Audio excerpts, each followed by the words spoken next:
Hello అండి, welcome to my channel Rama వంటకాలు. ఈరోజు మీకు చూపించబోయే రెసిపీ దొండకాయ కొబ్బరికాయ ఫ్రై. రైస్లో కానీ సైడ్ డిష్లో కానీ ఎంతో టేస్టీగా ఉండే ఈ రెసిపీని ఎలా రెడీ చేసుకోవాలో ఇప్పుడు చూద్దాం.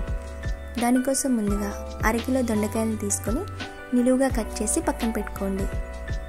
స్టవ్ మీద కడాయి పెట్టుకొని 2 table spoon oil, 1 table spoon శనగపప్పు, 1/2 టీ స్పూన్ జీలకర్ర, 1/2 టీ స్పూన్ ఆవాలు, 2 పచ్చిమిరపకాయ ముక్కలు, 2 ఎండుమిరపకాయ ముక్కలు, కొంచెం కరివేపాకు వేసి తాలింపుని బాగా వేగనివ్వాలి.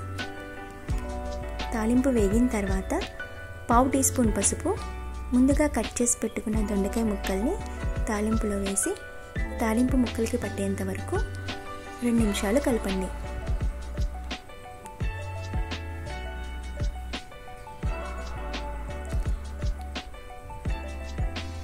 పావు టీ స్పూన్ సాల్ట్ వేసి మరొకసారి కలిపి మూత పెట్టి లో ఫ్లేమ్లో 5 నిమిషాలు దొండకాయ ముక్కల్ని బాగా మగ్గనివ్వాలి. దొండకాయ ముక్కలు మగ్గిన తర్వాత 1 కప్పు కొబ్బరి తురుమును వేసి మరొకసారి కలిపి మూత పెట్టి 2 నిమిషాలు కుక్ చేయండి.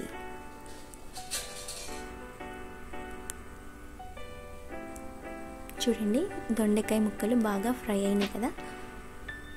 ఇప్పుడు బౌల్లో తీసుకుందాం.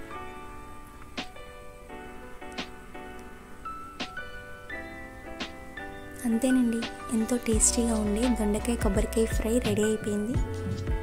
ఈ రెసిపీ మీకు కూడా నచ్చినట్లయితే మీరు కూడా తప్పకుండా ట్రై చేయండి.